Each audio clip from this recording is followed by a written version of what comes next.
إليه راجعون إنا لله وإنا إليه راجعون إنا لله وإنا إليه راجعون وعزادارو آج زہرا کا بڑا چمن اجڑ گیا صبح تک جو موجود تھا وہ سارے شہید ہو گئے وہ بیویاں ایک لاش پہ جاتی وہ دوسرا لاش شہید آتا آج اصغر بھی نہیں رہا وہ سکینہ کی پریشانی بھی ختم ہو گئی وہ پرانی نہیں مل رہا تھا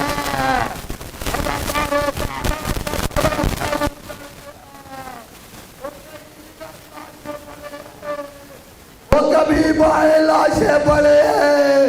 وہ بیویاں خیموں کے اندر موجود ہیں عزادارو شب ہجرت جب سرور کائنات ہجرت کرنے لگے تھے تو گھر کے اندر علی اکیلے موجود تھے باہر کافر لوگ تھے باہر مشرک تھے وہ لیکن کوئی علی کے گھر داخل نہیں ہوا وہ یہاں اپنے آپ کو مسلمان کہتے ہیں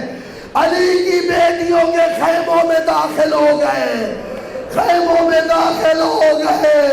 عزادارو جب داخل ہوئے لوٹنا شروع کیا تبرکات کو لوٹنا شروع کیا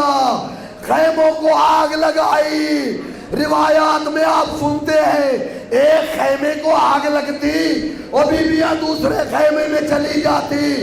دوسرے کو آگ لگتی تیسرے خیمے میں چلی جاتی لیکن میں کہوں گا نہیں محسن ملت سے میں نے اسی مسجد میں شام غریبہ سنی تھی قبلہ فرماتے تھے وہ آپ کو کس نے کہہ دیا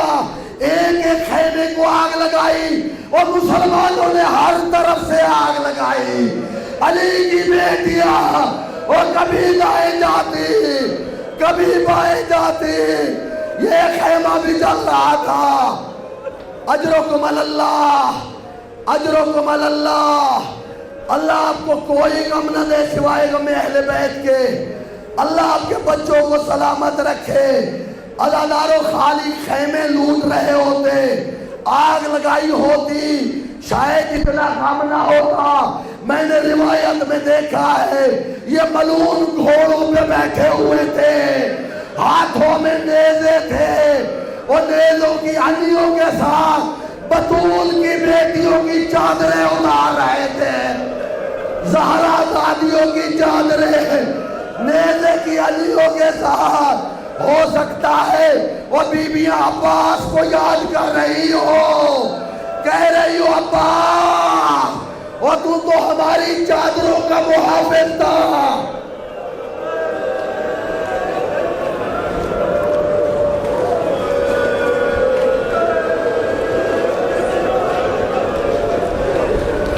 آج گریہ کہہ کے بتانا ہے آقا زادی زہرا وہ تو پریشان ہو رہی تھی وہ کون گریہ کرے گا کون روئے گا بابا آپ بھی نہیں ہوگے آج بتانا ہے آقا زادی اور تیری دعا کے صدقے میں ہم پیدا ہوئے ہم غم منا رہے ہیں اہل بیت کا اجرکم اللہ سارے دن کے تھکے ہوئے ہیں سارا دن ماتم کرتے رہے عزاداریوں میں شریک ہوتے رہے لیکن میں کہوں گا جتنے بھی تھکے ہوئے ہیں نا آج ہمارا محرم ختم ہو گیا ابھی ہم گھر جائیں گے وہ آرام سے ٹھنڈا پانی بھی پیئیں گے کھانا بھی کھائیں گے وہ بطول کی بیٹیاں مقتل میں بیٹھی ہے کہیں اکبر کا لاشا کہیں قاسم کا لاشا وہ ایک ننھا سا وہ لاشا وہ تو قبر سے بھی نکالا گیا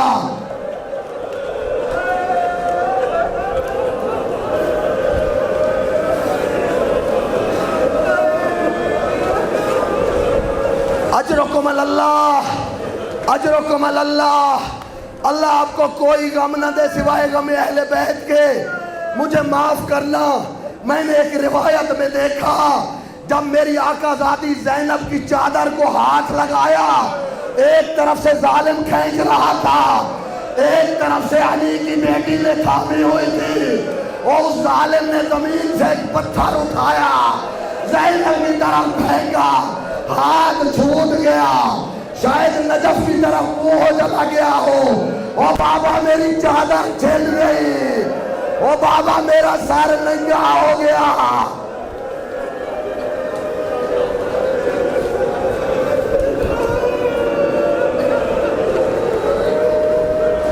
او بابا زینب بے ردا ہو گئی۔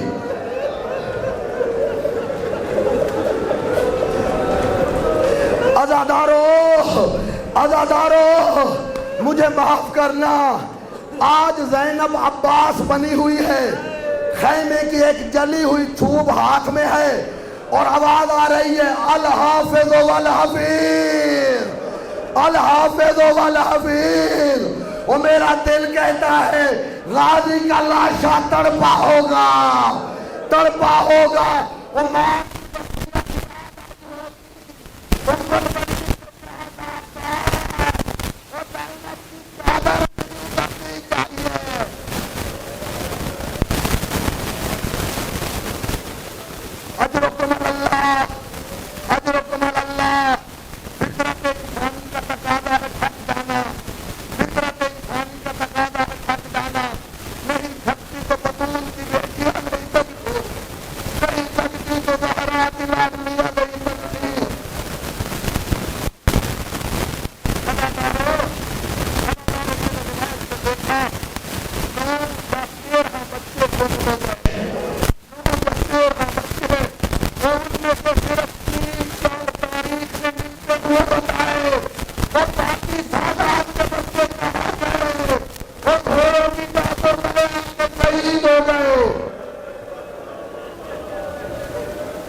کیسے پتا چلا یہ تیرے بابا کی لاش ہے؟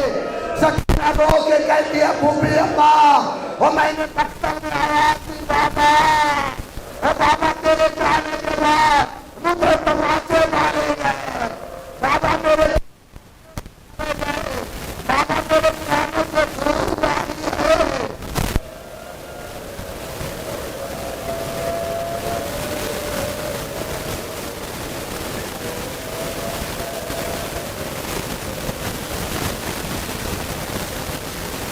اجرکم اللہ، اجرکم اللہ، کہا جب میں نے یہ باتیں کی اور میرے منہ سے کہا بابا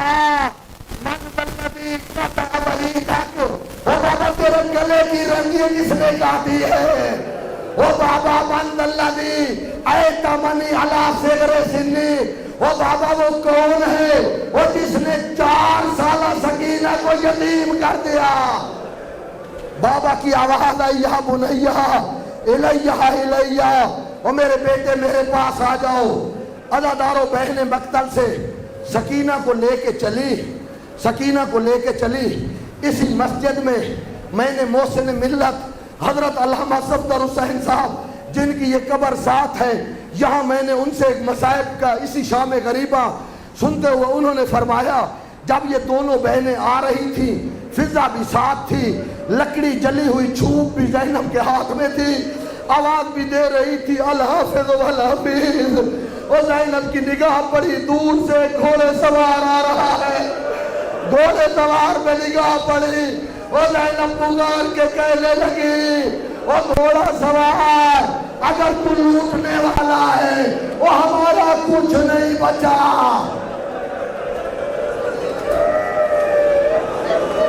ہمیں مسلمانوں نے لوٹ لیا، ہمارا کچھ نہیں بچا، لیکن گھوڑے سوار نہیں رکا، چلتا ہوا قریب آیا، جب نزدیک آئے نقاب چہرے سے ہٹائی اور دیکھا بابا علی آ گئے، بابا علی آ گئے۔ وہ زینب چلتے ہوئے خیام کی طرف گئی، کہا بی بی وہ کسی کے پاس چادر ہے اور میں بابا کے سامنے سر ننگے کبھی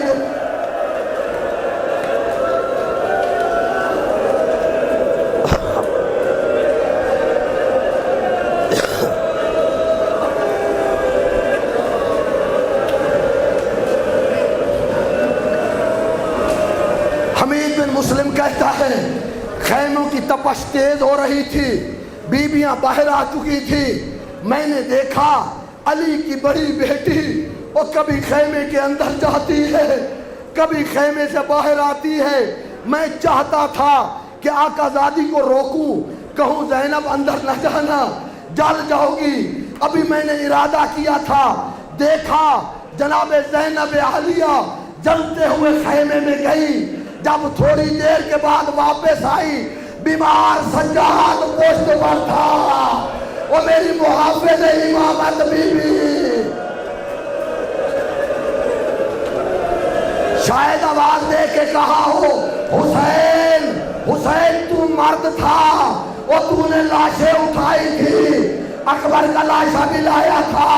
دوسرے لاشیں بھی لایا تھا، اور دیکھ تیری بہن سجاد کو پشت پہ لے کے آ رہی ہے۔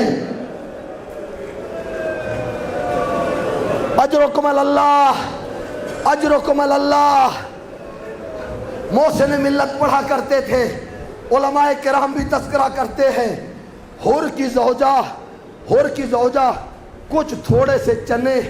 اور کچھ پانی لے کے آئی۔ عزادارو جب پانی بیویوں کے سامنے آیا، وہ ایک دفعہ پانی کو دیکھتی، پھر مقتل کی طرف نگاہ چلے جاتے، وہ ہر کسی کو شہید یاد آ جاتا،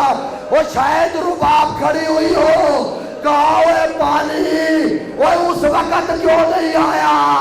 وہ جب میرا حسین اصغر کے لیے سوال کر رہا تھا۔ پانی آیا، جس بی بی کو دیتے ہیں منہ پھیر لیتی ہے، پانی بھی نہیں پیتی، پانی کو دیکھ کے گریہ کرتی ہے۔ میری آقا زادی زینب نے کہا سکینہ تم سب سے چھوٹی ہو، چھوٹوں بچے کا حق ہوتا ہے پہلے چیز اسے دی جائے، سکینہ تم پانی پی لو۔ عزاداروں میں نے روایت میں دیکھا جب سکینہ کو پانی دیا کاسا لیا مقتل کی طرف چل پڑی مقتل کی طرف چل پڑی وہ بی بی پوچھتی ہے سکینہ کہاں جا رہی ہو وہ کہا میرا اصغر پیاسا مر گیا وہ میں اس کی لاش پہ پانی گراؤں گی میں کہوں گی اصغر وہ جس وقت میسر آیا میں تیرے لیے پانی لے آئی